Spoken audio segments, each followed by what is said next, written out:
Yuk jadi bagian dari dakwah kami. Dukung operasional dakwah dan sosial kami, raih pahala amal jariah yang terus mengalir sampai hari kiamat. Bismillah. Assalamualaikum warahmatullahi wabarakatuh.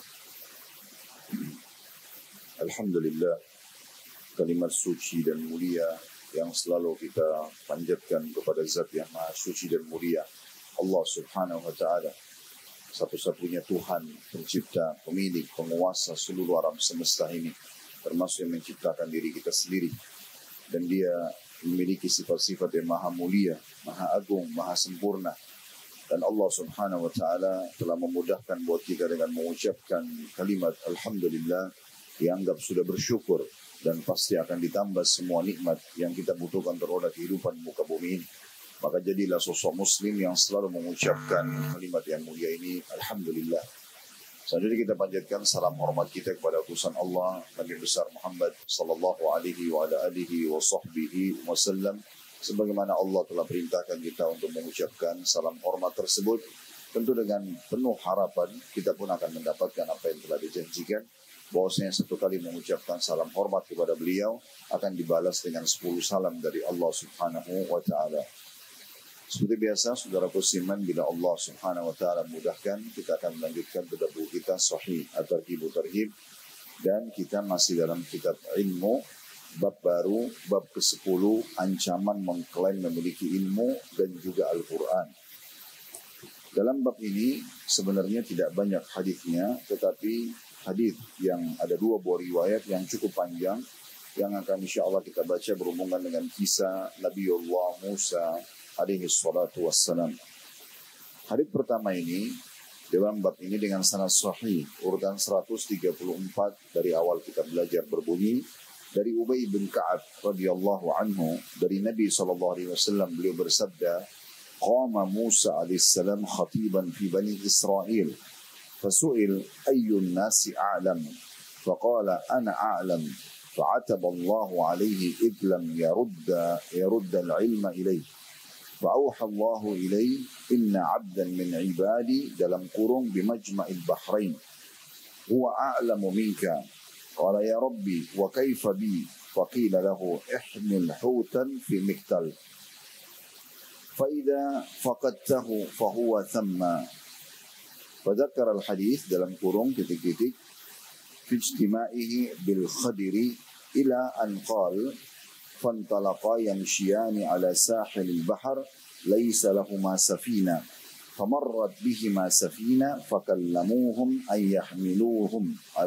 يحملوهما فعرف الخدر فحملوهما بغير نول فجاء عصفور فوقع على حرف السفينة فنقر نقرة أو نقرتين في البحر فقال الخدر يا موسى ما نقص علمي وعلمك من علم الله إلا كنقرة هذا العصفور في البحر. Kemudian titik lalu disebutkan fadzakar hadis bitulihi. Terjemahannya, kata Nabi SAW, Musa alaihissalam suatu hari pernah berkhutbah di hadapan Bani Israel. Lalu dia pun ditanya, siapakah manusia yang paling berilmu di muka bumi? Maka Musa alaihissalam menjawab mengatakan, akulah orang itu yang paling berilmu di muka bumi. Lalu Allah pun mencelahnya atau menghukumnya karena dia mengembalikan ilmu, tidak mengembalikan ilmu kepada Allah, tapi mengembalikan pada diri Musa sendiri. Maka Allah mewahyukan kepada Musa alaihissalam bahwa ada salah seorang hambaku dalam kurung di Majma' al-Bahrain, atau terjemahannya di persatuan antara 2 laut, yang lebih berilmu darimu.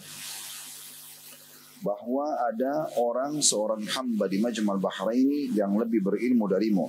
Maka Musa alaihissalam bertanya, ya Rabbi, wahai penciptaku, bagaimana aku bisa menemuinya? Dijawab untuknya, bawalah ikan di dalam sebuah keranjang.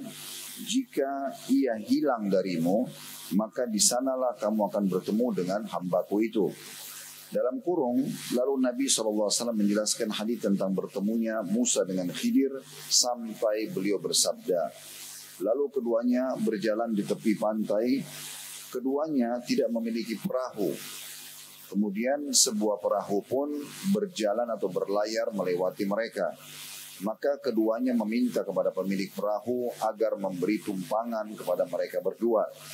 Pemilik perahu itu mengenal siapa Khidir, maka pemilik perahu itu pun memberi tumpangan kepada mereka dengan gratis.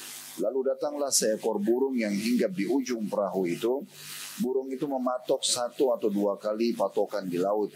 Lalu Khidir pun berkata kepada Musa, "Wahai Musa, ilmuku dan ilmumu tidak akan pernah menyamai atau mendekati ilmu Allah kecuali seperti apa yang dipatok oleh burung itu dari laut itu." Lalu Nabi menyebutkan hadis selengkapnya. Artinya hadis ini cukup panjang, tetapi ini yang diambil oleh Al-Mundhiri sebagai saksi bahasan. Dalam riwayat lain, masih urutan nomor 1, بينما موسى يمشي في ملأ من بني إسرائيل إذ جاءه رجل فقال له هل تعلم أحدا أعلم منك قال موسى لا فأوحى الله إلى موسى بل عبدنا الخضر فسأل موسى السبيل إليه. Manakala Musa berjalan di hadapan atau di tengah-tengah beberapa pemuka Bani Israel, lalu ada seseorang bertanya kepadanya dan berkata, "Apakah kamu mengetahui, wahai Musa, seseorang yang lebih alim darimu di muka bumi ini?" Maka Musa mengatakan, "Tidak." Lalu Allah mewahyukan kepada Musa, "Ada, yaitu hamba kami yang bernama Khidir." Lalu Musa pun menanyakan jalan untuk menemuinya. Kemudian ada disebut di situ al-hadith, maksudnya hadith ini masih panjang, tapi Al-Mundhiri mengambil saksi bahasan saja. Diriwayatkan oleh Bukhari dan juga Muslim. Riwayat ini, saudaraku Siman, memberikan banyak sekali pelajaran kepada kita. Yang pertama adalah mukjizat Nabi Muhammad SAW. Ini sudah pernah kita singgung di beberapa hadis yang sebelumnya. Kalau mukjizat adalah syai'un khariqun 'anil 'ada, sesuatu yang di luar daripada kapasitas manusia normal. Allah Subhanahu wa taala hanya memberikannya kepada para nabi-nabinya saja untuk memperkuat dakwah. Dan biasanya ini sejalan dengan kondisi yang sedang berkembang di tengah-tengah masyarakat yang sedang didakwahi. Kalau yang terdekat misalnya Nabi Musa alaihissalam, di masa itu Fir'aun mengaku sebagai Tuhan dan juga percaya sekali dengan para dukun-dukun sehingga atau para penyihir, sehingga Allah Subhanahu wa taala mendatangkan mukjizatnya Musa menyerupai sihir tapi jauh lebih kuat dari sihir. Tidak asing buat kita, tongkatnya bisa berubah jadi ular, kemudian memakan semua ular-ular buatan para penyihir dan membuat para penyihir tunduk dan akhirnya beriman kepada Allah. Begitu juga tangannya kalau dimasukkan ke kantongnya lalu dikeluarkan maka keluar cahaya yang sangat terang sampai membuat mata Fir'aun silau. Dan juga cukup banyak.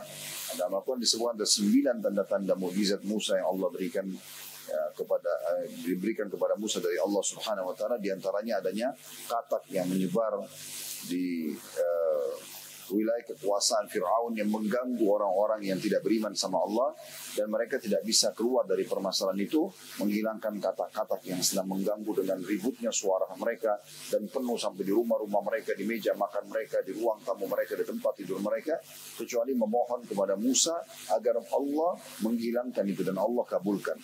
Itu juga Sungai Nil berubah menjadi darah setiap kali orang-orang kafir mau meminumnya. Dan cukup banyak tanda-tanda pada masa itu yang tidak menjadi bahasan kita. Itu juga di masa Nabi Isa alaihissalam masyhur dengan ilmu kedokteran. Maka Allah datangkan sebagai mukjizat Nabi Isa lahir tanpa sperma. Dan ini tidak akan mungkin pernah terjadi sampai hari kiamat. Bahkan Allah Subhanahu wa taala memastikan Isa alaihissalam diciptakan oleh Allah Subhanahu wa taala sebagaimana Adam. Inna mathala Isa indallahi kamathali Adam. Khalaqa min turabin tsumma qala kun fayakun. Sesungguhnya perumpamaan Isa di sisi Allah adalah seperti Adam, diciptakan dari tanah, kemudian Allah katakan jadi maka jadilah. Artinya betul-betul tidak ada prosesi seperti umumnya kita manusia. Harus sperma tertumpah dari rahim dari laki-laki, kemudian bertemu dengan sel perempuan, lalu mulailah terjadi proses hamil.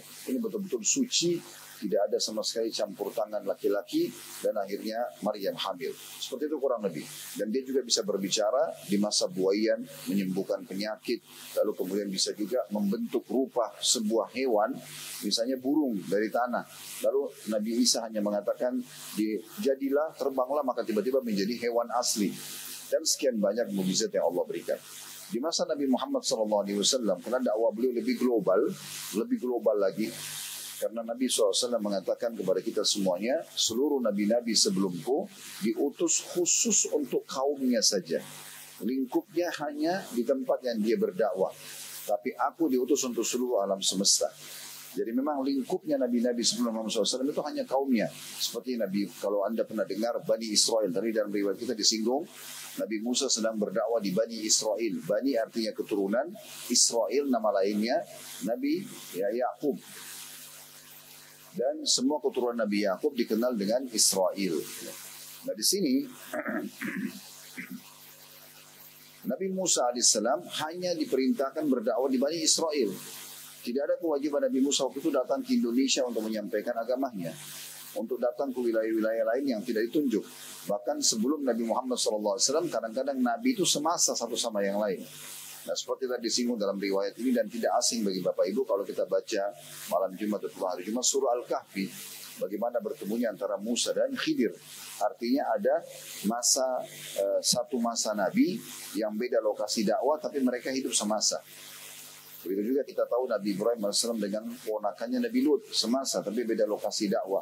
Kita juga tahu ya, Nabi Isa bersama dengan sepupunya Nabi Yahya dan pamannya Nabi Zakaria. Dan banyak nabi-nabi yang memang semasa, satu memang cuma beda lokasi. Tapi Nabi Muhammad SAW diutus untuk seluruh alam semesta ini. Jadi kita pantas sebagai umat Nabi Muhammad SAW menyampaikan agama Islam ke seluruh pelosok muka bumi ini. Karena Allah mengatakan, wa ma arsalnaka ila rahmatan lil alamin. Kami enggak utus engkau hai Muhammad kecuali sebagai rahmat bagi seluruh alam semesta. Dan beliau mengatakan, aku diutus untuk semua golongan merah dan hitam. Golongan merah maksudnya jin, diciptakan dari api, dan hitam maksudnya manusia diciptakan dari tanah. Dan ini menandakan memang beliau agama yang dibawa ini adalah universal, masuk kepada seluruh manusia. Dan juga sabda Nabi SAW, tidak ada seorang pun yang mendengarkan aku diutus dari Yahudi, dari Nasrani, dari Majusi, penyembah api atau penyembah-penyembah selain daripada Allah Subhanahu Wa Taala. Kemudian mereka tidak beriman kepada risalah yang aku bawa, kecuali pasti mereka akan termasuk ahli neraka. Nah mujizat Nabi Muhammad SAW karena lebih global dakwanya, maka harus jauh lebih daripada nabi-nabi sebelumnya. Banyak orang subhanallah membangga-banggakan menceritakan tentang mujizat Nabi lain tapi merupakan mujizat Nabi Muhammad SAW. Bahkan ulama-ulama menyusun mujizat Nabi Muhammad SAW, ada yang mengatakan sampai 50 jenis, ada yang mengatakan bahkan lebih dari 100 jenis mujizat Nabi Muhammad SAW.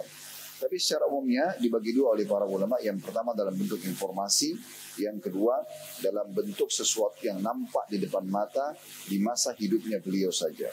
Kalau informasi dibagi tiga lagi oleh para ulama, ini pernah kita sampaikan di masjid ini, cuma saya ingatkan lagi karena ini sebuah ilmu yang harus kita ketahui.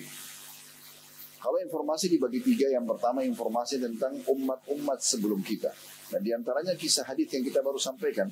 Itulah sebabnya kenapa kita jadikan ini faedah yang pertama dari hadis. Jadi kita tidak pernah hidup di masa Nabi Musa dan Khidir, kita tidak tahu kisahnya. Bahkan Nabi Muhammad SAW sendiri pun tidak tahu kecuali karena Allah memberitahukannya. Maka ini menjadi sebuah informasi. Kisah Nabi Lut dengan kaumnya dan bagaimana Allah binasakan. Kisah Nabi Lut dengan kaumnya, Nabi Idris, Nabi Saleh, Nabi Hud dan seterusnya. Kemudian sesuatu yang terjadi di masa hidup beliau, yang memang Nabi SAW sampaikan sebagai sebuah informasi. Kemudian misalnya akan terjadi ini dan itu misalnya. Seperti beliau menyampaikan kita akan menang, menguasai Khaybar. Padahal peperangan belum terjadi. Kita akan menembus dan menguasai kota Mekah. Dan waktu itu disampaikan Nabi SAW belum terjadi. Tapi ternyata betul terjadi semua itu. Begitu juga informasi yang ketiga adalah informasi yang akan datang. Tanda-tanda hari kiamat, prosesi kematian, kemudian hari kebangkitan, bagaimana kondisi orang pada saat dibangkitkan di mahsyar, bagaimana surga dan neraka kalau Bapak Ibu baca rinciannya, seperti kita lihat depan mata kita sendiri. Ini sebuah mukjizat yang akan menguatkan iman orang-orang yang sudah mengikuti risalah Nabi Muhammad SAW. Kalau yang kedua, itu adalah sesuatu yang nampak depan mata seperti pembelahan bulan, penyembuhan penyakit, doa-doa yang mustajab, gitu kan? Air yang keluar dari telapak atau jari-jari beliau sallallahu alaihi wasallam. Semua ini adalah mukjizat yang nampak tapi di masa hidupnya beliau saja. Nah, faedah pertama dari hadis, informasi tentang pertemuan antara Musa dengan Khidir ini adalah mukjizat tapi dalam bentuk informasi. Pelajaran yang kedua, pentingnya seseorang untuk tidak menyombongkan diri dengan ilmunya. Sesuai dengan judul kita, ancaman mengklaim memiliki ilmu dan Al-Quran, maksudnya dia bukan mengatakan kalau ada orang tanya, apakah Anda mahir dalam bahasa Arab, lalu Anda mengatakan bisa kebetulan mahir, iya. Karena orang itu ingin belajar, itu tidak masuk dalam bahasan kita. Yang masuk dalam bahasan ini adalah dia sombong, seakan-akan tidak ada lagi orang yang lebih paham daripada dia dalam bahasa Arab misalnya, atau dalam ilmu Al-Quran, dalam ilmu fikih. Nah, sebagaimana kejadian Musa alaihissalam. Musa alaihissalam juga adalah seorang manusia biasa. Jadi beliau pada saat itu, karena keterbatasannya sebagai manusia, ditanya oleh sebagian Bani Israel yang menjadi kaumnya, apakah ada orang di muka bumi yang lebih alim daripada Anda? Dia mengatakan tidak ada. Ya.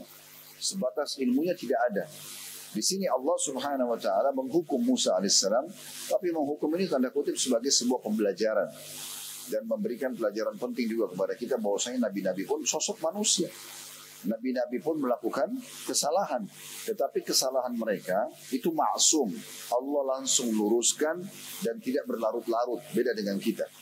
Itu biasanya langsung menjadi pelajaran buat umat manusia. Bahkan di masa Nabi Muhammad SAW, kalau Anda pernah baca surah At-Tahrim, ayat pertamanya menjelaskan tentang bagaimana Allah menegur Nabi Muhammad SAW pada saat beliau mengharamkan madu. Jadi satu waktu beliau pernah dicemburui oleh istri beliau, karena Nabi SAW biasa kalau datang dari rumah Sofia mengkonsumsi madu, maka Aisyah sama Hafsah cemburu. Mereka pun mengatur sebuah tanda kutip konspirasi, kalau ya nanti Nabi datang kita bilang mulut beliau bau. Maka pada saat itu Nabi SAW datang ke rumah istri yang lain, mereka mengatakan, ya Rasulullah, mulut Anda bau. Kata Nabi SAW, saya tidak makan apa-apa kecuali madu. Maka karena dua rumah ini menyebutkan itu, maka Nabi SAW menuju ke pinggir Madinah lalu memikirkan masalah ini. Oh, kenapa ada bahasa seperti ini? Ada seorang sahabat lewat lalu mengatakan, ya Rasulullah, ada apa? Kata Nabi SAW, hari ini saya haramkan madu. Maka Allah menurunkan, hai Nabi, kenapa kau berani-berani mengharamkan apa yang sudah Allah halalkan hanya untuk mencari keridhaan istrimu? Di sini Allah menegur Nabi Muhammad SAW. Kenapa madu sudah halal kamu haramkan hanya untuk karena pertikaian yang terjadi atau cemburu di antara istri-istrimu? Tapi kan di sini ditegur oleh Allah sebagai sebuah pelajaran, dan ini menandakan memang nabi-nabi pun manusia biasa. Cuma bedanya sama kita, mereka langsung diingatkan oleh Allah di saat itu dan jadi pembelajaran bagi umat manusia. Nah, itu yang terjadi pada Musa alaihissalam di sini. Beliau sebatas ilmunya untuk ditanya, ada orang lebih alim daripada Anda? Enggak ada. Siapa orang lebih alim di bumi? Saya, kata Musa alaihissalam. Maka Allah ingin mendidik Musa selain mengatakan tidak benar, hai Musa. Ada hamba kami, ya, salah satunya saya tunjukkan kepadamu. Mungkin masih banyak hamba Allah yang Allah berikan ilmu lebih daripada Musa, tetapi Allah belum tunjukkan. Allah mengatakan ada, di antaranya adalah Khidir. Lalu Musa alaihissalam kena penasaran mengatakan, hai Tuhanku, bagaimana saya menemuinya? Saya ingin belajar darinya. Dalam surah Al-Kahfi lebih rinci dibahas masalah ini tentunya. Maka Allah pun memberikan petunjuk. Di antara yang di sini disebutkan petunjuknya adalah, bawalah ikan dalam sebuah keranjang. Setiap kali kamu istirahat, letakkan di sebuah tempat. Kalau ikan itu loncat, hilang dari keranjang, berarti di situ tempatnya. Maka Musa alaihissalam jalan sepanjang tempat dia dari Palestina ya menuju ke titik yang sedang dijadikan sebagai target, sampai pada saat dia lagi istirahat ternyata ikan itu di pinggir lautan, ikan itu loncat dan disitulah dia bertemu dengan Khidir. Ini kurang lebih gambaran globalnya tentang masalah faedah yang bisa kita ambil. Yang kedua, tentang pentingnya seseorang tidak boleh menyombongkan ilmunya. Bahkan Allah Subhanahu wa taala menegur Musa alaihissalam secara langsung karena menganggap dirinya paling alim di muka bumi pada saat itu. Kalau kita bersangka baik dengan Musa alaihissalam, tentunya Musa tidak bermaksud sombong di sini. Ya, tetapi dia mungkin sebatas ilmunya, karena dia tahu dia utusan Allah. Mungkin Bani Israel bertanya, dia mengatakan setahu saya tidak ada. Tapi tetap ini juga tidak boleh. Oleh karena itu teman-teman sekalian, kita lebih baik merendah, tawadhu dalam bahasa Arabnya. Kita merendah sebagaimana sabda Nabi SAW, man tawadha lillah rafa'allah. Sampai merendah, ya, tidak sombong dengan apa yang dia miliki. Karena Allah akan tinggikan derajatnya, Allah akan muliakan dia. Kalau Anda punya kelebihan harta, Anda selalu bersangka baik dengan Allah. Oh, Allah menitipkan harta ini kepada saya. Saya yakin masih ada orang yang lebih kaya dari saya. Kalau Anda diberikan ilmu, Anda yakin ini adalah titipan dari Allah. Anda syukuri, ya, Anda nikmatin, Anda ajarkan kepada orang lain dan tanpa merendahkan orang lain. Anda diberikan kelebihan paras wajah, fisik, warna kulit, rambut. Anda syukuri, Anda nikmati. Gunakan di atas ketaatan kepada Allah dan jangan pernah anggap remeh orang lain. Kalau ada satu kekurangan dari poin-poin tadi itu yang ada pada diri orang, tidak pada Anda, dia kurang secara fisik, dia orangnya bodoh misalnya, atau dia orangnya miskin, Anda justru gunakan itu ajang untuk bersyukur. Alhamdulillah saya tidak seperti orang itu. Lalu kita doakan, ya Allah semoga Engkau perbaiki keadaan orang tersebut.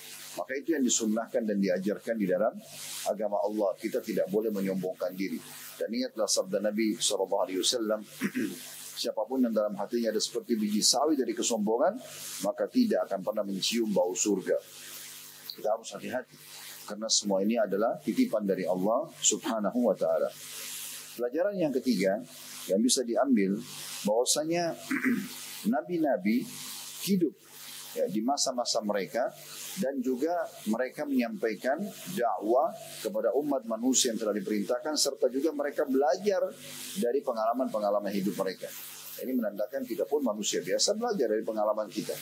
Pertemuan antara Musa sama Khidir sebuah pelajaran besar yang selalu disunnahkan kita dalam hadis Nabi SAW sampai membaca surah Al-Kahfi di malam Jumat atau di hari Jumat, maka Allah akan jadikan antara dia sama Baitul Atiq, Ka'bah, cahaya, ya.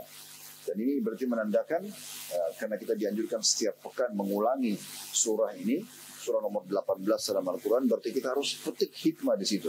Ada kisah tentang anak-anak muda saleh yang sembunyi dalam kahfi atau gua, dan Allah selamatkan mereka dari raja yang zalim selama 309 tahun mereka tidur. Kisah yang cukup masyhur dan panjang. Kemudian juga ada kisah Musa, pertemuan Musa AS dengan Khidir, dan ada kisah Dzulkarnain, raja saleh yang Allah buat kerajaannya meluas di muka bumi, dan dia banyak memerangi orang-orang yang kufur kepada Allah Subhanahu wa Ta'ala. Ini semua kita ambil pelajaran-pelajaran dari kisah-kisah umat sebelum kita. Dan memang teman-teman sekalian, kita ini butuh kisah dan pengalaman. Anda kalau lihat sekarang program-program di TV misalnya pun ada, biasanya kalau inspirasi ya, pengalaman pribadi, kisah tentang pribadi seseorang, pengalaman pendidikannya, perkembangan bisnisnya, biasanya lebih menarik untuk disimak. Allah memang buat fitrah kita itu suka dengan kisah orang. Tapi tinggal bagaimana Anda menyortirnya. Anda harus mengambil kisah yang baik dan tinggalkan kisah yang buruk. Karena ini potensi ada dalam diri kita, kita boleh mendengarkan. Tapi ambil kisah-kisah yang benar. Kisah para nabi-nabi, kisah para sahabat dan sahabiat nabi, kisah orang-orang saleh yang dinukil, itu yang benar. Tapi kalau Anda menukil kisah-kisah orang-orang ahli maksiat, orang-orang kufur kepada Allah, bahkan berbangga-bangga dengan mereka, ini akan menyesatkan Anda sendiri. Maka kita bisa ambil pelajaran dari kisah-kisah yang baik. Pelajaran keempat yang bisa diambil, dan ini yang menjadi titik sentralnya dari hadis ini, yaitu bagaimana seseorang merendah dengan ilmunya dan selalu mengambil pelajaran dan mengembalikan kepada Allah Subhanahu wa Ta'ala. Tentu kisah Nabi Khidir alaihissalam dan Nabi Musa ini pada saat jalan di pinggir lautan. Kalau dalam surah Al-Kahfi diceritakan bagaimana Khidir dan Musa mau menyeberang sebuah lautan selat. Kemudian Nabi Khidir pun naik dengan Musa di kapal itu. Lalu Nabi Khidir membolongi kapal itu, merusak sedikit kapal itu. Dan waktu Nabi Musa bertemu dengan Khidir, beliau mengatakan, tolong ajarkan kepada saya apa yang telah Allah ajarkan kepada Anda. Nabi Khidir memberikan syarat, bisa, tapi dengan syarat, jangan tanya apapun yang saya lakukan sampai saya sendiri yang jelaskan. Maka ini juga poin penting ya. Anda kalau sedang belajar dari seorang guru, jangan terlalu banyak bertanya kecuali memang guru itu memberikan peluang Anda untuk bertanya. Anda kalau masih bisa mencernahnya, cerna dan amalkan saja. Itu sudah cukup. Karena memang banyak bertanya, apalagi sengaja melahirkan pertanyaan, maka tidak akan fokus untuk membahas atau menerima bahasan yang sudah disampaikan. Maka Nabi Musa pun mengiyakan. Begitu jalan, naik di kapal itu, lalu Nabi Khidir membolongi kapal, secara akal Musa langsung bertanya, Karena sudah dilarang, jangan protes apa yang saya lakukan sampai saya jelaskan. Tapi dia melanggar, dia mengatakan, kenapa kau bolongin kapal ini? Nggak ada salahnya pemilik kapal. Bahkan baik banget orang yang memberikan kita tumpangan gratis lagi. Maka Nabi Khidir mengatakan, bukankah sudah saya katakan, jangan nanya sampai saya yang jelaskan. Maka Nabi Musa minta maaf. Ya. Turun dari kapal, ketemu sama seorang anak kecil, tiba-tiba saja Nabi Khidir membunuhnya. Membunuh anak kecil lagi bermain-main di jalan. Satu orang ini, yang lain tidak dibunuh, tapi itu ditangkap sama Nabi, dibunuh. Musa mengatakan, bagaimana bisa kau membunuh jiwa yang tidak ada salahnya? Yang belum balik aja sudah dibunuh gitu. Kalau sudah balik, pelaku kriminal mungkin. Maka Khidir mengatakan, bukankah sudah saya katakan, jangan nanya sampai saya jelaskan. Maka Musa pun minta maaf. Yang ketiga dalam surah Al-Kahfi adalah mereka datang ke dalam di dalam sebuah kota, di satu tempat, kemudian mereka pada saat itu mau nginap kemalaman, nggak diizinkan oleh pemilik atau orang penduduk kota itu. Di masa dulu kota-kota kayak Bekasi ini misalnya, itu ada tembok besar dan ada pintu gerbang, ada penjaganya. Nggak bisa sembarangan orang tinggal kecuali penduduk di sekitar situ. Kalau ada tamu-tamu berada di luar dikenal asing ini bukan penduduk di kota ini. Kalau itu komplek inilah, misalnya ada security kayak begitu kurang lebih, nggak bisa sembarangan orang masuk kecuali misalnya penghuni, nah seperti itu. Lalu kemudian Nabi Khidir alaihissalam sempat memperbaiki sebuah tembok sebelum meninggalkan kota itu karena tidak diizinkan tinggal. Waktu diperbaikin tembok tersebut kena mau rubuh, Musa mengatakan memberikan saran saja. Ya. Kalau seandainya kau mau hai Khidir, perbaikan tembok yang kau lakukan untuk salah satu penduduk negeri ini kita jadikan alasan untuk kita bisa nginap di sini. Maka Nabi Khidir mengatakan ini sudah cukup. Ini yang ketiga kali kamu melanggar. Ya, saya sudah bilang jangan tanya sampai saya jelaskan, gitu kan? Maka sekarang saatnya kita berpisah. Namun sebelum berpisah saya akan jelaskan ketiga kejadian ini. Kalau pertama, kenapa kapal itu saya bolongin? Karena Allah yang mewahyukan kepada saya itu. Di sekitar wilayah itu ada raja zalim suka mengambil kapal-kapal nelayan yang masih bagus. Kalau ada sedikit bolongannya saja, kapal itu tidak jadi diambil. Justru perbuatan itu menyelamatkan kapal nelayan tidak dirampas oleh Raja Zalim. Dan itu wahyu yang Allah berikan. Bukan saya lakukan sesuai dengan keinginan saya. Kemudian yang kedua, anak kecil yang saya bunuh itu juga sudah perintah Allah. Bukan saya mau membunuhnya. Allah wahyukan. Karena anak ini anak yang sangat durhaka. Walaupun masih belum balik. Tapi suka sekali ya, mengganggu kedua orang tuanya. Sebenarnya orang tuanya ini adalah orang-orang yang sangat soleh. Ibu sama ayah sangat soleh. Allah suruh saya membunuh anak itu dan Allah karuniai ibunya anak yang setelah anak itu dibunuh, ibunya hamil dan lahir anak soleh juga sesuai dengan doa kedua orang tuanya. Kemudian yang ketiga, waktu saya perbaiki dinding itu bukan harapan saya supaya diizinkan nginap di situ, tapi di bawah dinding itu ada harta tersimpan milik dua orang anak yatim. Jadi rumah itu rupanya yang dindingnya mau rubuh, ada anak yatim tinggal. Ayah mereka dulu menanamkan harta untuk nanti warisan buat anak-anak ini dan ditutup oleh tembok tersebut. Nah kalau saya tidak perbaikin tembok itu dan rubuh, nanti diperebutkan harta itu. Dianggap harta itu harga milik semua orang. Saya perbaiki nanti pada batas tertentu. Allah akan buat anak-anak ini, anak yatim ini akan tahu sendiri dan mereka akan menemukan harta tersebut. Maka Nabi Muhammad SAW mengatakan dalam sebuah riwayat yang panjang, semoga Allah merahmati Musa. Andai saja dia tidak banyak bertanya, maka kita akan banyak tahu ilmu-ilmu yang Allah berikan kepada Khidir. Begitu kurang lebih digambarkan dalam riwayat. Dari sini juga ada kita tambahkan informasinya. Kejadian yang terjadi pada Khidir, teman-teman sekalian. Kalau Musa alaihissalam sendiri saja tidak tahu dan tidak memiliki kelebihan itu, apalagi manusia biasa. Kalau Anda temukan di tengah-tengah masyarakat, tiba-tiba ada orang yang mengatakan Khidir aja boleh bolongin kapalnya orang. Ya. Karena ini adalah seorang alim, maka dia juga boleh bolongin kapalnya orang. Kadang-kadang begitu, di tengah masyarakat ada yang menipu orang. Ya. Dia boleh mengambil kendaraan jamaahnya atau dia boleh mengambil rumahnya atau apa saja dengan alasan karena dia adalah wali Allah atau yang sejenisnya. Ini semua kedustaan, tidak benar.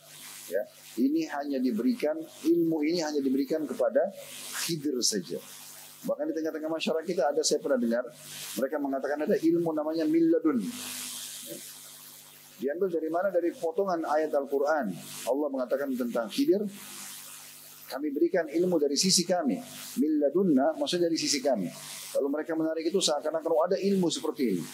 Ini bukan ilmu, ini informasi secara letterlet dalam bahasa Arab.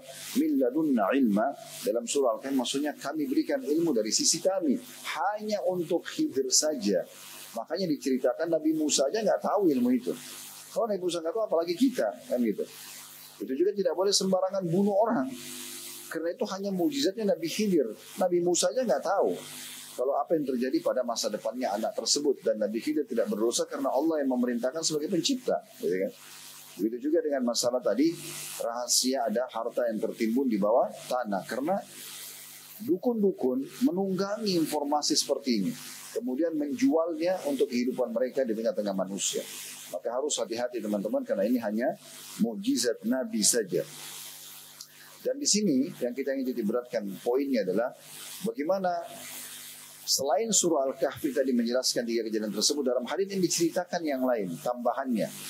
Waktu Nabi Musa dan Nabi Khidir naik di kapal, di sini tidak dibahas tentang Nabi Musa, Nabi Khidir membolongin kapal tadi.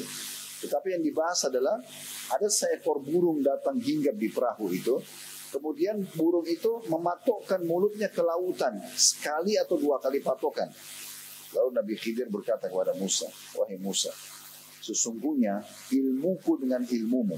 Karena kan Nabi Musa ini dipertemukan oleh Allah SWT dengan Khidir. Kenapa? Karena dia mengaku orang yang paling alim tadi. Maka dicinggunglah, ditegur di situ. Kata Khidir, sesungguhnya ilmuku yang kau pun tidak tahu apa yang Allah berikan kepadaku, dan ilmumu yang kau rasa kau adalah orang yang paling alim di muka bumi, tidak ada apa-apanya dibandingkan ilmu Allah, kecuali hanya seperti patokan burung tadi di lautan. Ini ilmunya Allah, lautan yang luas. Ilmuku sama ilmu hanya seperti patokan burung itu. Kita tahu kalau burung matok, sedikit sekali air ada di pelatuknya, gitu kan? Dan seperti itu gambarannya. Berarti di sini ilmu Allah Subhanahu Wa Taala sangat luas. Ini pesan penting. Bahwasanya apapun yang Allah berikan kepada kita, jangan pernah sombong teman-teman sekalian. Karena Allah bisa mengambilnya setiap saat. Berapa banyak orang yang bodoh, orang yang pintar, kemudian dia sombong dengan ilmunya, lalu Allah celakakan dia. Allah buat dia stroke, Allah buat dia jadi pikun, tidak bisa dengan ilmunya nggak bisa buat apa-apa. Berapa banyak orang yang kaya dia sombong, Allah sita hartanya dengan cara dia bangkrut usahanya dan segala macam hal yang bisa terjadi. Oleh karena itu kita harusnya betul-betul mensyukuri nikmat Allah Subhanahu Wa Taala tersebut digunakan di atas ketakwaan kepadanya. Nah ini pelajaran yang sangat penting tentunya, dan kita tidak melanjutkan sisa hadis karena di sini tidak disebutkan, karena kisah ini dikatakan adalah kisah yang cukup panjang berhubungan dengan masalah kejadian Musa dan Khidir alaihimussalatu wassalam. Juga sedikit saya tambahkan informasi dalam sebuah hadis. Kata Nabi SAW waktu ditanya berapa jumlah nabi-nabi yang Allah utus. Kata Nabi Muhammad SAW adalah 124.000 nabi. Di antaranya ada 315 rasul. Dalam riwayat lain 313 rasul. Perbedaan nabi sama rasul adalah nabi seseorang, ini yang khilaf antara ulama tentang masalah definisi nabi dan rasul. Tapi yang kami pegang adalah pendapat umumnya ulama, nabi adalah seseorang yang Allah utus tidak membawa syariat baru, hanya menyampaikan kepada kaumnya apa yang disampaikan nabi dan rasul sebelumnya. Kalau rasul, seseorang yang Allah utus membawa syariat baru. Makanya dari 124.000 hanya 315 atau 313 rasul saja, tidak banyak. Dan yang wajib Anda tahu nama-namanya, kisahnya adalah 25 nabi dan rasul. 25 nabi dan rasul adalah nama-namanya disebut secara langsung dalam Al-Quran. Karena Khidir ini hanya disebutkan kisahnya, nggak disebutkan namanya, maka beliau tidak masuk dalam 25 nabi dan rasul. Ya. Jadi kalau Anda tanya, dari mana Ustaz 25 nabi dan rasul itu? Dari nama-nama yang disebutkan secara langsung nama mereka dalam Al-Quran. Sementara Khidir cuma disinggung kisahnya, nggak disebutin namanya. Nama Khidir kita tahu dalam hadis Nabi SAW. Jadi 25 nabi dan rasul itu adalah nama-nama nabi-nabi Allah sebutkan secara langsung nama mereka dalam Al-Quran. Hud, Saleh, Shu'aib dan seterusnya. Ini ada bahasa sendiri, tapi 25 nabi dan rasul tidak asing buat kita. Hadis nomor 2, saudaraku siman dalam bab ini dengan sanad hasan li ghairihi, menjadi hasan karena dikuatkan dengan riwayat-riwayat lain, dan ini urutan 135 dari awal belajar. Berbunyi dari Umar bin Khattab radhiyallahu anhu, dia berkata bahwa Rasulullah sallallahu alaihi wasallam bersabda, "Yadhharul Islamu hatta takhtalifat tujjaru fil bahr." وحتى تخوض الخيل في سبيل الله ثم يظهر قوم يقرؤون القرآن يقولون من أقرأ منا من أعلم منا من أفقه منا ثم قال لأصحابه هل في أولئك من خير قالوا الله ورسوله أعلم قال أولئك منكم من هذه الأمة وأولئك هم وقود النار. Kata Nabi SAW, agama Islam ini pasti akan menang. Ini jaminan dari Nabi SAW, agama ini pasti akan menang. Sehingga para pedagang-pedagang muslim hilir mudik di lautan. Dan sehingga kuda-kuda terjun di jalan Allah untuk berperang. Dan suatu kaum akhirnya muncul di tengah-tengah umat Islam pada saat sudah menyebar agama Islam ini, yang membaca Al-Quran. Lalu mereka pada saat sudah bisa baca Quran, tajwidnya sudah benar, hafalannya sudah banyak, mereka jadikan sebagai ajang untuk sombong. Mereka lalu mengatakan, siapa yang lebih pandai membaca Quran dari kami? Tanda tanya. Siapa yang lebih berilmu dari kami? Tanda tanya. Siapa yang lebih mengerti dari kami? Tanda tanya. Maksudnya untuk bersombong-sombongan. Lalu Rasulullah SAW bertanya kepada para sahabatnya, apakah kalian melihat ada kebaikan pada orang-orang seperti ini? Artinya mereka walaupun bisa baca Quran, hafalannya banyak, suaranya indah, apakah ada kebaikan kalau mereka berbangga-bangga seperti itu? Maka para sahabat sebagai adab dan tata krama kepada Nabi, mereka mengatakan Allah dan Rasulnya lebih mengetahui. Maka Nabi SAW mengatakan, mereka dari kalian, dari umat ini, dan mereka ketahuilah adalah kayu bakarnya atau bahan bakarnya api neraka. Hadis ini diriwayatkan Tabarani dalam Mu'jamul Awsat dan Al-Bazzar dengan sanad la ba'sa bihi atau tidak mengapa.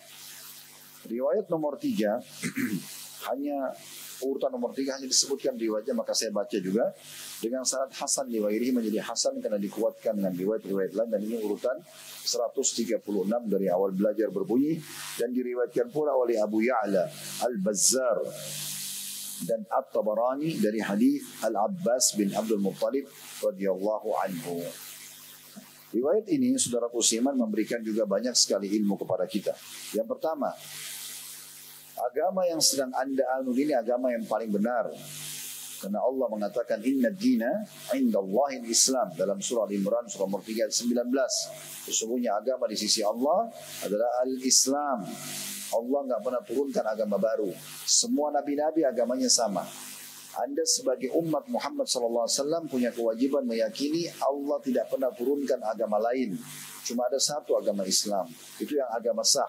Semua nabi-nabi agamanya sama, Islam. Turun-temurun mewariskan Islam.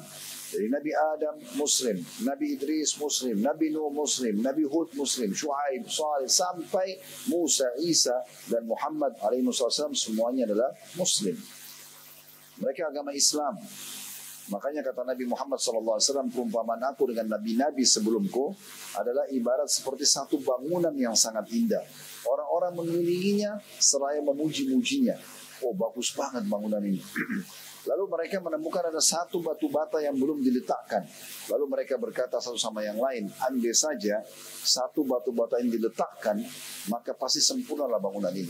Apa kata Nabi SAW pesannya? Nabi Muhammad SAW bilang kepada kita semuanya, ketahuilah aku satu batu bata itu. Maksudnya, aku bukan membawa ajaran baru. Bukan agama baru, ini agama Islam, agama turun-temurunnya para nabi-nabi. Hanya ini agama Allah turunkan. Aku ini menyempurnakannya saja.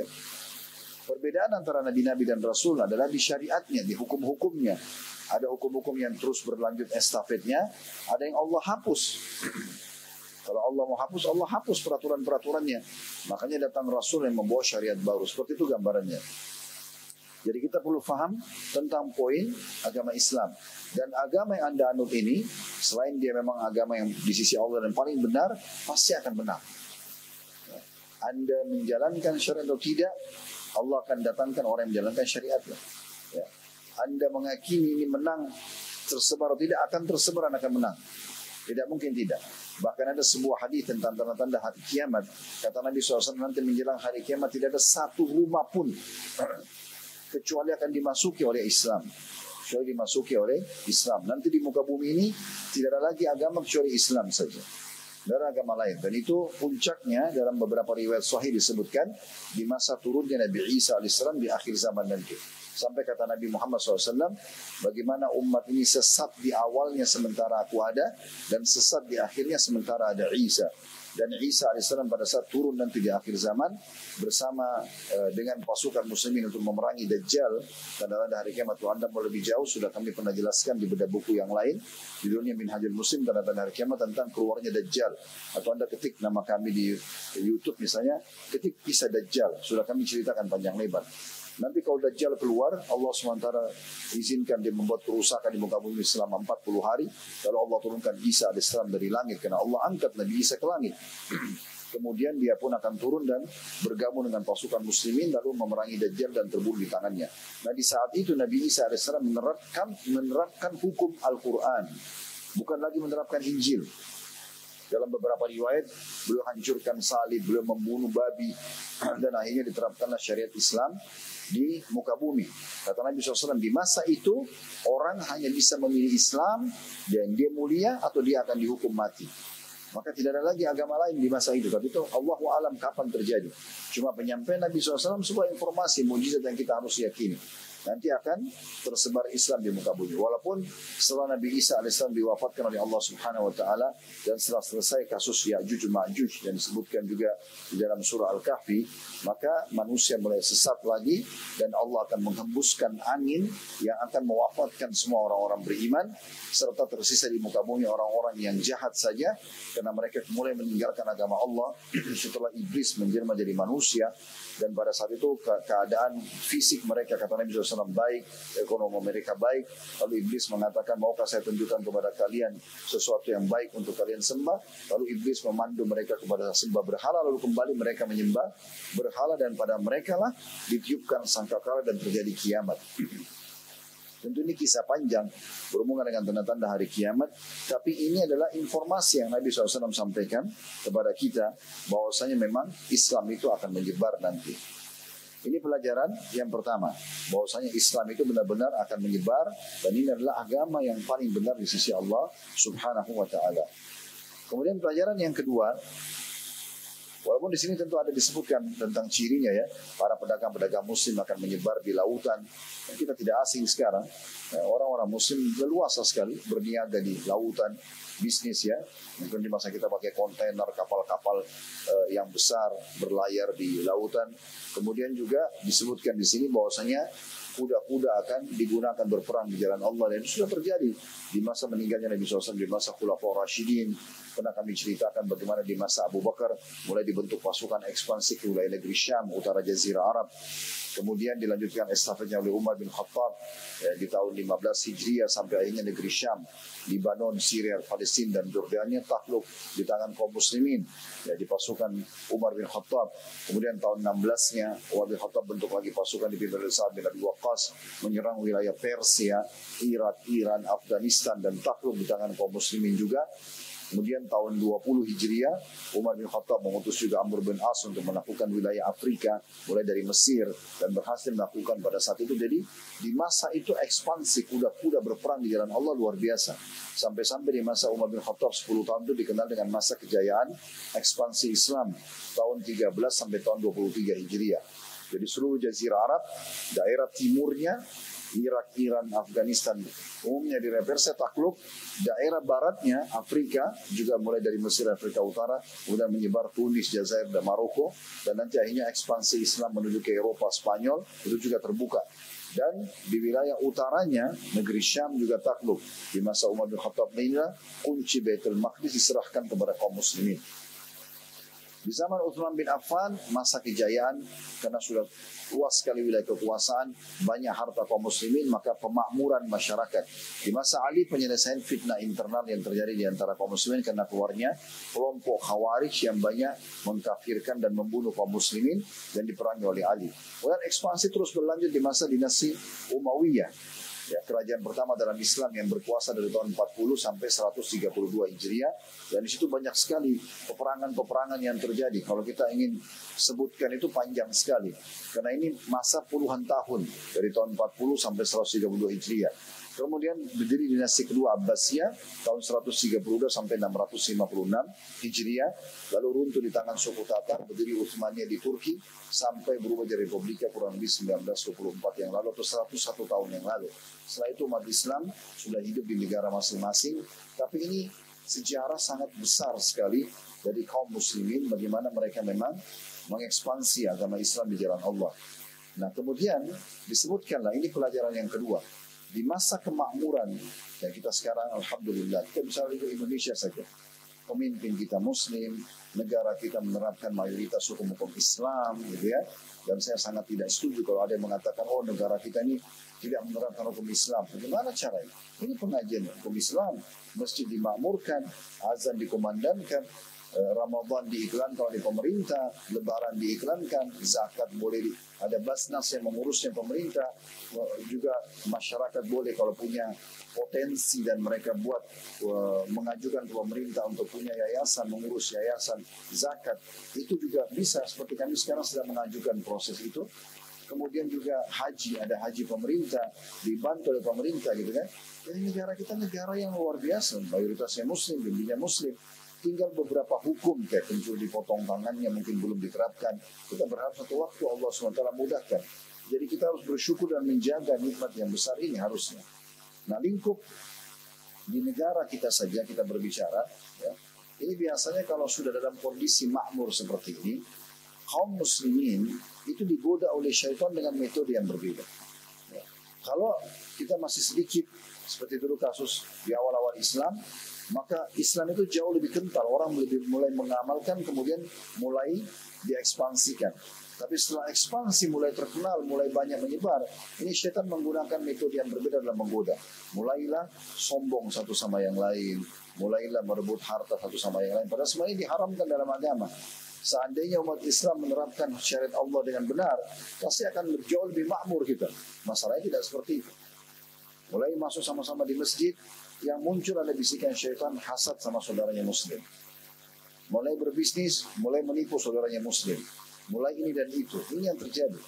Di sini disebutkan oleh Nabi SAW, salah satu cirinya adalah muncul nanti di tengah-tengah kemakmuran umat Islam, ada kaum ini maksudnya segelintir orang yang betul-betul mempelajari Al-Quran, suaranya indah, tajwidnya bagus, ya. Kemudian hafalannya juga banyak. Tapi bukan untuk mengambil pelajaran dari Al-Quran. Bukan untuk memandu umat menjalankan sabda Nabi SAW, khairukum man ta'allama al-Qur'ana wa 'allama. Orang yang paling baik dari kalian adalah belajar Al-Quran dan mengajarkan pada orang lain. Tapi hanya untuk sombong-sombongan. Nih, lihat, dengar nih suara saya bagus. Nih, lihat nih, hafalan saya banyak, untuk berbangga-bangga. Dan dikatakan, kau berapa hafalanmu? Bagaimana bacaanmu? Kemudian berbangga-bangga dan menjatuhkan dan merendahkan orang lain. Jadi Al-Quran ditunggangi bukan untuk mengambil pelajaran, tapi justru untuk bersombong-sombong. Dan ini bahaya sekali. Ini yang menjadi intisari hadis yang sedang kita bahas. Kata Nabi SAW akan muncul nanti di tengah-tengah komunitas kemakmuran umat Islam, ada orang yang belajar pun lalu mengatakan, man aqra minna, siapa yang lebih hebat bacanya dari kami, man a'lamu minna, siapa yang lebih pintar dari kami, wa man afqahu minna, dan siapa yang lebih faqih, ya, lebih menguasai ilmu fikih dan memahami agama ini lebih daripada kami. Maka Nabi SAW sebutkan di penutupan hadis, ya, ketahuilah kepada para sahabatnya, ketahuilah mereka itu adalah bahan bakarnya api neraka. Nah, ini sejalan dengan sabda Nabi SAW yang pernah kita jelaskan di bab ancaman riya. Termasuk 3 golongan. Yang pertama Allah siksa pada hari kiamat adalah salah satunya selain mujahid, selain seorang kaya raya yang banyak berinfak tapi semua kena riya, adalah seorang yang alim dan juga ahli Al-Quran. Lalu Allah perlihatkan kelebihan-kelebihan yang Allah berikan. Akal mereka cerdas, mereka hafal Quran, bacaannya bagus, mereka banyak jemaahnya yang diajarkan, dipuji-puji oleh orang.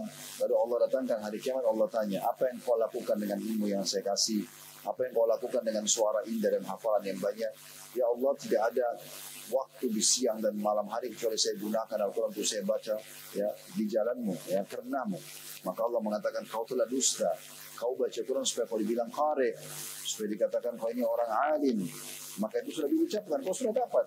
Lalu Allah perintahkan malaikat melemparkan dia ke api neraka. Oleh karena itu teman-teman harus hati-hati sekali. Ikhlaskan niat kita, walaupun kita belajar ilmu karena Allah, kita belajar Quran karena Allah, dan tujuannya supaya kita ambil manfaat buat diri kita, lalu kemudian kita ajarkan kepada orang lain. Pelajaran keempat yang bisa diambil yang terakhir adalah pentingnya seseorang menjaga adab dengan gurunya. Di sini para sahabat, ada beberapa pendapat ulama yang mengatakan pada saat mereka mengatakan Allah dan Rasulnya lebih tahu, Allah wa Rasulu alam. Anda kalau biasa baca hadis Anda akan temukan beberapa riwayat kadang-kadang Nabi lempar pertanyaan kepada para sahabat, lalu mereka mengatakan untuk bagaimana pendapat kalian, apa menurut kalian? Maka para sahabat mengatakan Allah dan Rasul lebih tahu. Ini mengandung dua makna. Makna yang pertama memang mereka belum tahu, sehingga mereka mau tolong beritakan kami ya Rasulullah sebagaimana Allah beritakan kepada Anda. Makna yang kedua adalah mereka tahu ya, informasi jawabannya, tapi sebagai adab dan tata krama kepada Nabi mereka mengatakan Allah dan Rasulnya lebih tahu. Nah ini pemahaman yang perlu diambil juga dari potongan Allah dan Rasulnya lebih tahu. Riwayat yang terakhir kita tutup dengan ini teman-teman sekalian, riwayat nomor 4 dan juga penutupan bab nomor 10 ini, karena ada 4 buah urutan riwayat saja. Riwayat nomor 4 dengan sanad hasan di ghairihi menjadi hasan karena dikuatkan dengan riwayat-riwayat lain, dan ini urutan 137 dari awal belajar berbunyi dari Ummu Fadl, ibunya Abdullah bin Abbas radhiyallahu anhum ajmain, dari Rasulullah SAW bahwa Rasulullah SAW satu hari pernah berdiri di Mekah di suatu malam dan beliau bersabda, Allahumma hal ballagtu, dalam kurung 3 marrat. Faqama Umar bin Khattab wa kana awwaha faqala Allahumma na'am wa harratta wa jahadta wa nasahta. فقال لا يظهرن الإيمان حتى يرد الكفر إلى مواطنه ولا تخادن البحار بالإسلام ولا يأتين على الناس زمان يتعلمون فيه القرآن يتعلمونه ويقرؤونه ثم يقولون قد قرأنا وعلمنا فمن ذا الذي هو خير منا فهل في أولئك من خير قالوا يا رسول الله من أولئك قال أولئك منكم وأولئك هم وقود النار. Artinya Nabi SAW pernah menyampaikan di Mekah satu waktu, ya, beliau mengatakan hal ballagtu 3 kali. Bukankah aku sudah menyampaikan, ya Allah, bukankah aku sudah menyampaikan, maksudnya amanah Islam ini yang kau bebankan di pundak, ya Allah, bukankah aku sudah sampaikan? Nabi SAW menanyakan ini atau melemparkan kepada para jemaah yang ada di saat itu, para sahabat Nabi. Maka pada saat itu 3 kali Nabi ulangi, dan Umar bin Khattab radhiyallahu anhu berdiri, dan dia adalah seseorang yang banyak berdoa, Allah. Lalu Umar mengatakan, ya Allah, memang benar engkau ya Rasulullah telah mengorbankan jiwa, telah mengerahkan jeripaya, dan telah memberi nasihat. Maka Rasulullah SAW mengatakan, iman pasti akan unggul, Islam dan iman pasti akan unggul, sehingga kekufuran terdesak di tempat-tempatnya, dan lautan benar-benar akan diarungi dengan membawa Islam. Dan sungguh akan datang satu zaman kepada manusia, mereka belajar Al-Quran, mempelajarinya dan membacanya, kemudian mereka berkata, kami telah membaca dan mengetahui, maka siapa yang lebih baik daripada kami? Apakah ada pada mereka kebaikan? Maka para sahabat bertanya balik, ya Rasulullah, siapakah mereka Anda maksudkan? Kata Nabi SAW, mereka dari kalangan kalian, maksud dari kaum muslimin, dan ketahuilah mereka adalah kayu bakarnya neraka. Diriwayatkan oleh Tabarani dalam Mu'jamul Kabir, sanadnya hasan insyaallah. Kata beliau, Al-Hafidz Al-Mundhiri mengatakan, hadis-hadis yang senada dengan bab ini akan hadir nanti di bab sesudah ini insyaallah. Maksudnya di bab nomor 11 dan seterusnya, berhubungan dengan mirip dengan hadis ini. Pelajaran ini atau pelajaran yang bisa diambil dari hadis yang pertama, Bapak Ibu sekalian, adalah kedudukan Ummu Fadl. Ummu Fadl ini istrinya Abbas, dan Abbas adalah paman Nabi. Paman Nabi yang sempat hidup di masa dinobatkan Nabi Muhammad SAW sebagai Nabi ada 4. Jadi saudara ayah Nabi, nah ayah Nabi namanya Abdullah. Saudaranya Abdullah ini ada 9 orang. Jadi 10 semua bersaudara laki-laki, ditambah 4 perempuan, jadi 14 orang. Namun yang sempat hidup di masa Nabi dinobatkan jadi Nabi cuma sisa 4 orang dari laki-laki. Kalau dari perempuan masih ada yang hidup, yaitu Sofia, ibunya Zubair. Tapi kita bahas 4 orang paman Nabi ini, yang 4 yang hidup di masa Nabi kenabian beliau, 2 beriman, 2 kafir. Yang beriman adalah Abbas, yang disebutkan singgung namanya sini, ini istrinya namanya Ummu Fadl yang menyampaikan riwayat ini kepada kita. Abbas dan Hamzah radhiyallahu anhum. Ini yang beriman dan meninggal dalam keadaan iman. Yang 2 lagi dalam keadaan kafir, Abu Talib sama Abu Lahab. Ya, 2 ini adalah paman kandungnya Nabi tapi meninggal dalam keadaan kufur. Nah, Ummu Fadl yang sedang disebutkan dalam riwayat ini adalah istrinya Abbas. Dan dia tentu wanita yang mulia, wanita yang suci, menikah dengan paman Nabi dan melahirkan juga tokoh yang sangat terkenal Abdullah bin Abbas radhiyallahu anhu. Ini adalah seorang ulamanya sahabat. Jadi pelajaran pertama kedudukan Ummu Fadl, istrinya Abbas radhiyallahu anhu, karena beliau menceritakan tentang bagaimana kejadian Nabi Muhammad SAW satu malam pernah menyampaikan di tengah-tengah umat manusia, bukankah ya Allah aku sudah sampaikan, bukankah kalian menyaksikan kalau aku sudah menyampaikan agama ini, supaya nanti ini menjadi hujjah atau argumentasi buat Nabi SAW di depan Allah pada hari kiamat. Maka ini pelajaran ya yang bisa kita ambil. Pelajaran yang kedua, pentingnya seseorang juga dan dibolehkan kalau seseorang itu misalnya mengajar sebuah ilmu, maka dia boleh bertanya, sudah fahamkah ini? Bukankah sudah saya ceritakan? Bukankah sudah saya sampaikan? Karena orang yang ikhlas mengajar karena Allah, dia pasti targetnya bagaimana agar umat di depan dia menjadi amal soleh buat dia, faham dan diamalkan ilmu agama. Jadi jangan sampai kita biarkan begitu saja. Ya udahlah, yang penting saya sudah ngajar selesai. Orang faham nggak faham ini terserah. Ada sebagian orang begitu ya, ngajar di sekolah, di pesantren, di kampus. Antara dia dengan papan tulis saja. Dia tidak mau tahu siswanya faham atau tidak. Ini nggak benar. Yang benar dalam Islam metode mengajar adalah kita harus tanya faham atau tidak. Imam Syafi'i rahimahullah menemukan ada salah satu muridnya itu pemahamannya rendah, susah sekali menghafal, susah faham. Imam Syafi'i tahu itu dan selalu duduk di paling belakang. Maka setelah mengajar Imam Syafi'i masih datang. Apa kamu sudah faham? Orang itu bilang belum wahai Imam. Imam Syafi'i ajarkan. Ditanya lagi, sudah paham? Belum, diajarkan lagi. Sampai orang itu malu lalu mengatakan, wahai Imam, saya memang orangnya begini. Jangan terlalu dipaksa, maksudnya jangan menyusahkan diri Anda. Kata Imam Syafi'i, tidak. Saya akan coba ajarkan kepadamu sampai kau paham. Nah, ini yang disampaikan oleh Nabi SAW. Bukankah sudah saya sampaikan? Maksudnya masih ada yang mau ditanya enggak? Jelas enggak? Kan gitu. Pelajaran yang ketiga, pentingnya seseorang merespon gurunya kalau seandainya gurunya menanyakan sesuatu, sehingga ada respon dan menunjukkan bahwasanya kepedulian kita terhadap ilmu yang disampaikan. Makanya itu Nabi SAW mengatakan, bukankah sudah saya sampaikan? Umar bin Khattab langsung mengatakan, benar, Anda sudah menyampaikan semua, sudah sampai kepada kami, Anda sudah nasihatin umat, Anda sudah jalankan amanah. Pelajaran yang keempat, ini yang mirip tadi kejadian di hadis sebelumnya. Ada informasi yang disampaikan oleh Nabi SAW dalam bentuk mukjizat, bahwasanya nanti betul-betul Islam akan menyebar, sampai kekafiran akan menyempit, bahkan bisa habis, sudah kami jelaskan tadi ya. Dan di saat itu nanti, di saat Islam menyebar, justru ada orang-orang yang belajar Al-Quran tapi hanya untuk menyombong-nyombongkan diri. Mereka mengatakan kami sudah belajar Quran, kami sudah menguasainya, maka siapa yang kira-kira lebih bisa baca daripada kami, atau siapa yang lebih pintar daripada kami. Maka ini mirip dengan tadi ya. Akhirnya Nabi SAW ya melempar itu kepada para sahabat. Sahabat menanyakan siapa mereka ya Rasulullah.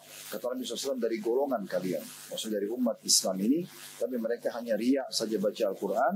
Ketahuilah mereka adalah bahan bakarnya api neraka.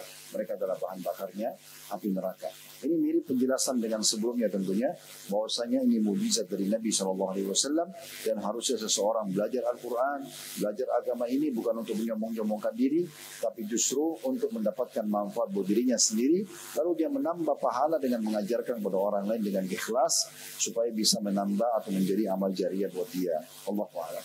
Dengan ini berarti selesai bahasan kita di bab nomor 10. Kedepannya insya Allah masih kitab ilmu, bab nomor 11, ancaman berdebat atau bahasa Arabnya mira, adu argumentasi atau jidal, berselisih atau mukhasama, saling berhujjah atau muhajjah, kemudian saling menundukkan dan saling mengalahkan di dalam agama, serta anjuran untuk meninggalkannya bagi orang yang berada di pihak yang benar maupun yang salah. Nanti akan kita bahas secara khusus di bab nomor 11. Walaupun Anda sudah berilmu, bukan tujuannya untuk berdebat atau berantem atau pamer-pamer, semua itu akan dilengkapkan di bab nomor 11. Dan insya Allah itu adalah bab terakhir nanti kita dalam kitabul ilm. Setelahnya kita akan pindah ke kitab nomor 4 adalah kitab tahara atau kitab bersuci. Semoga bermanfaat. Kalau ada benar dari Allah, silakan diambil dan diamalkan. Dan semoga Allah mudahkan kita mengamalkan semua ilmu-ilmu kita ini.